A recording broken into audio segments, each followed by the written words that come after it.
পয়সায় ওষুধ, চশমা সব কিছু আমরা করে দিই। শিক্ষাশ্রী আছে তপশিলীদের জন্য, মেধাশ্রী আছে ওবিসির জন্য, কন্যাশ্রী আছে মেয়ে সন্তানদের জন্য, ঐক্যশ্রী আছে সংখ্যালঘুদের জন্য। 4,05,00,000 লোক ঐক্যশ্রীতে সংখ্যালঘুরা স্কলারশিপ পেয়েছে। আমি যেমন জগন্নাথ ধামও করি, আমি তেমনি মুসলিম বেরিয়াল গ্রাউন্ডেরও প্রাচীর কবরস্থান তৈরি করে দিই, মাথায় রাখবেন।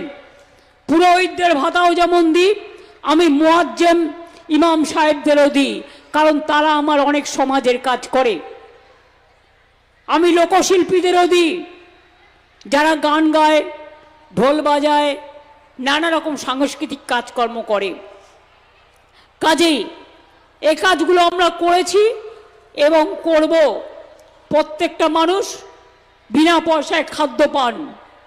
দুয়ারে রেশন বলেছিলাম করব, বলেছিলাম স্মার্ট কার্ড করব। আজকে 1 লক্ষ ছেলে মেয়েরা এই 10 লক্ষ টাকার স্মার্ট কার্ডের মধ্যে কেউ 4 লাখ পেয়েছে, কেউ 5 লাখ পেয়েছে, কেউ 10 লাখ পেয়েছে, নিয়ে উচ্চশিক্ষায় পড়াশোনা করছে।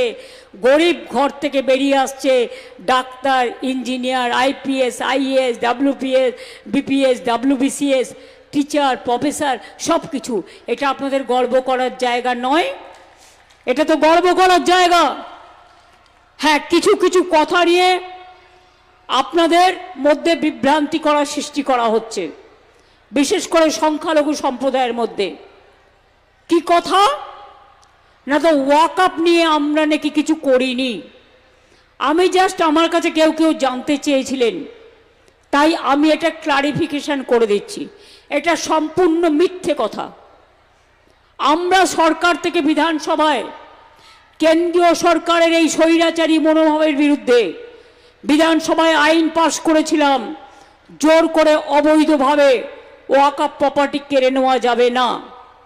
2, মনে রাখবেন, আপনারা ভালো করে জানুন,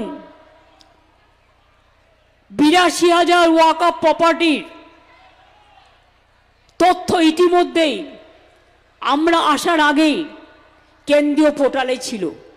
এটা আমরা করিনি, কিন্তু আমরা এখন যে পোর্টালটা করেছি, WAMC পোর্টাল এবং নতুন UMEED পোর্টাল, এর পার্থক্য হলো শুধু আপলোড করার প্রক্রিয়া।